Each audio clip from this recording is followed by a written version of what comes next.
হাসপাতালে কিডনি ওয়ার্ডে গেলে একটা রোগী খুব বেশি দেখা যায়, সেটা হচ্ছে সিকেডি বা ক্রনিক কিডনি ডিজিজ। আস্তে আস্তে কিডনিটা নষ্ট হয়ে যায়, 3 মাস বা বেশি সময় ধরে এই সমস্যাটা থাকে এবং বিভিন্ন কারণ দায়ী। তার মধ্যে প্রেশার এবং ডায়াবেটিস, উচ্চ রক্তচাপ এবং ডায়াবেটিস কিন্তু প্রধান কালপ্রিট। যাদের এই দুটো অসুখ আছে তাদের কিন্তু আস্তে আস্তে কিডনিটা নষ্ট হয়ে যেতে পারে, যেটা আমরা সিকেডি বলি। এছাড়া যদি গ্লোমেরুলোনেফ্রাইটিস বলে একটা অসুখ হয় কিডনির, এবং তাছাড়া রেনোভাস্কুলার ডিজিজ, রেনাল যে ভেসেল থাকে সেই ভাস্কুলার কোনো ডিজিজ থাকলে এরকম সমস্যা হতে পারে। এসিলিও আমাদের দেশে পাওয়া যায় এবং সেখান থেকে লুপাস নেফ্রাইটিস হয়ে কিন্তু সিকেডি ডেভেলপ করে।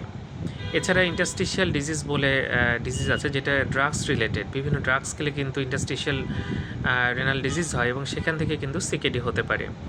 এছাড়া কিডনিতে সিস্ট থাকে, যেটাকে আমরা পলিসিস্টিক কিডনি ডিজিজ বলি, সেটাও কিন্তু রেসপন্সিবল এবং সেখান থেকে কিডনিটা আস্তে আস্তে নষ্ট হয়ে যেতে থাকে।